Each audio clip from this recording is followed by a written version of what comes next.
Ladies and gentlemen, I have with me Peter Gregory Obi. My pleasure having you, sir. Thank you. Thank you so much. Thank you, Rufai.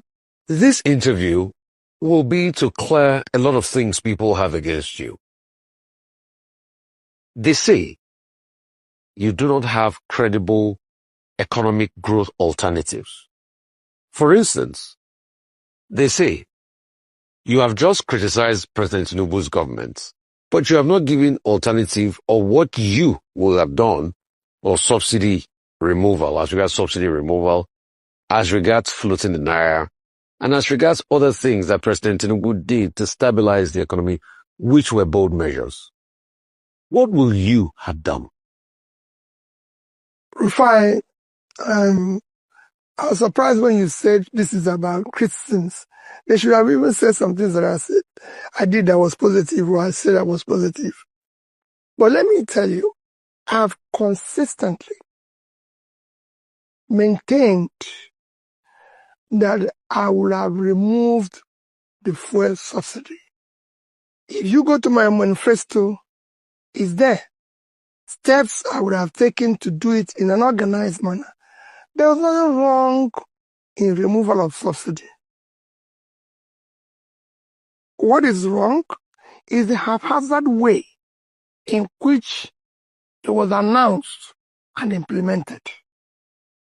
Everybody knows that the subsidy regime was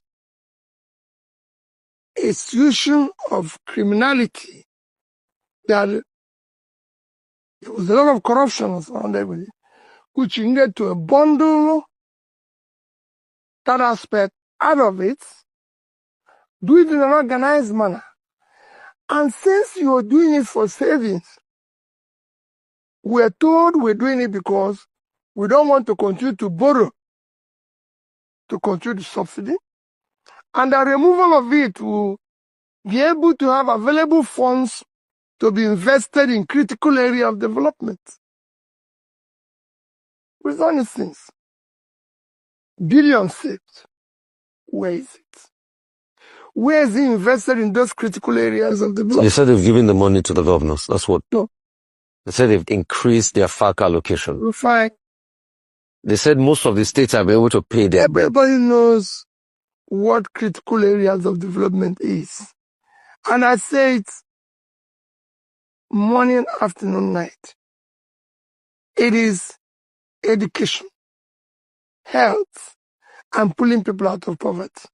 Rufai, is any of these three hasn't improved? No. The Minister of Health said they're getting new primary health care centers. As regards education, they said they have done NEL Fund, where they give student loan to people. As regards infrastructure, they talk about Postal Road and other things. Let me just finish, Rufai. What I'm saying is, if you look at this, so you have removed this. People are paying more for fuel. It has escalated cost of everything, and we are not seeing where. The same thing with what you're talking about, issue of naira. There's nothing wrong with floating your currency.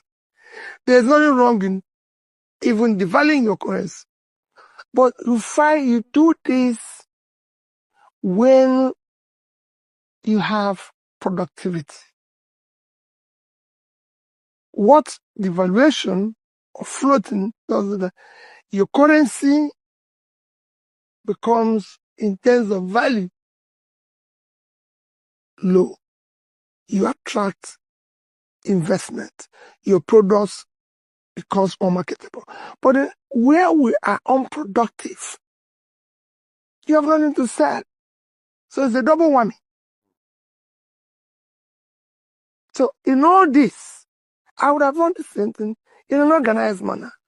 And when people say alternative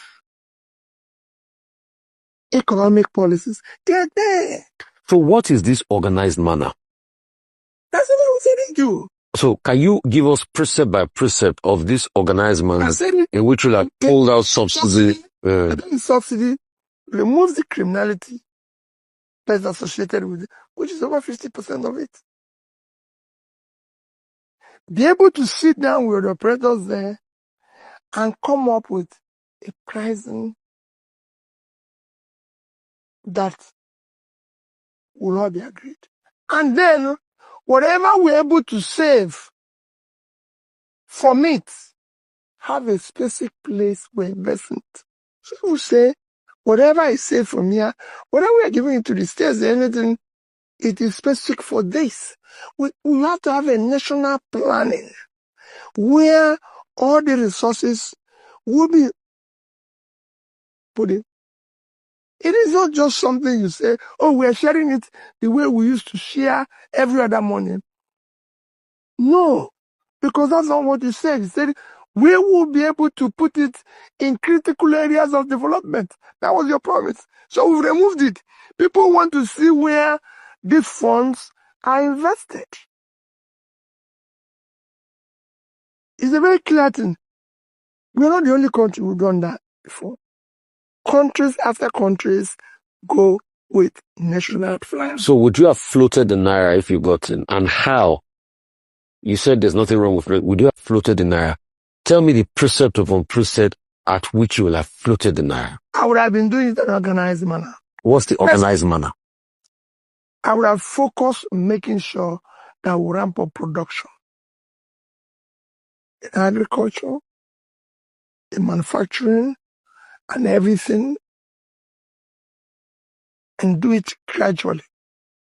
So you will have kept on defending it until we ramp up production. It's not, you're not defending it. Yeah. Because even in the so-called currency, there were criminality as well. Ufai, I came from a background of business, banking, everything. So I know everything that is associated with the criminalities and all these things, which you can actually be tightening while trying to do a gradual evaluation. How would you have increased production in a country that President Tinubu claimed that there was no money when he came? Well, and things were really bad and he had to take those decisive measures. How would you have increased production in a country where you have crisis on the farms, economic crisis, no power, no productivity and the likes? How would you have increased? You've just said it. That means you should face those things. You just said it. Why do we talk about a sample? Do you know these projects that will lead to nowhere when we have crisis? Rufai, are you saying that Coastal Road is more important than securing Nigeria? But they say it will open up to a country. No, don't. Rufai, let's not go there. The roads we have all over the country are no motorable. You fix those ones first and use your resources to secure your country. Say, Rufai, then security is far more fundamental than road. Rufai, will you prefer a road to your village when you cannot drive to your village? No. So if you prefer, so let us prioritize what we're doing. So if you say our problem is insecurity, they can't go to farm, our problem is power, let's deal with those things. Let's use our resources to... So how would you have dealt with insecurity, for instance, that's lasted over 10 years? Fine. We're a country. Non-state actors cannot take over the country. There's something wrong. I can tell you, I have done in my own small way facing security as the governor of the state. And we decided that we have to take drastic action. But a lot of people criticize you that it was only the time you had to cause a SARS that also violated the fundamental rights of people. Go and ask them. It's very simple to accuse people and say things that are wrong about people. You can go and see what happened while we were there. It was nothing. All those things they are talking never existed. And you saw the former IG Abubakar a month after I left, say for 5 years, they didn't have one incident of bank robbery or this. That was there when I came. We are government. We must secure our people. And it requires decisive action. It requires, if we're at war, we declare war. And we know we're at war. But would you have declared a state of war on banditry if you had come in? Whatever it takes to secure the country, I'll do it.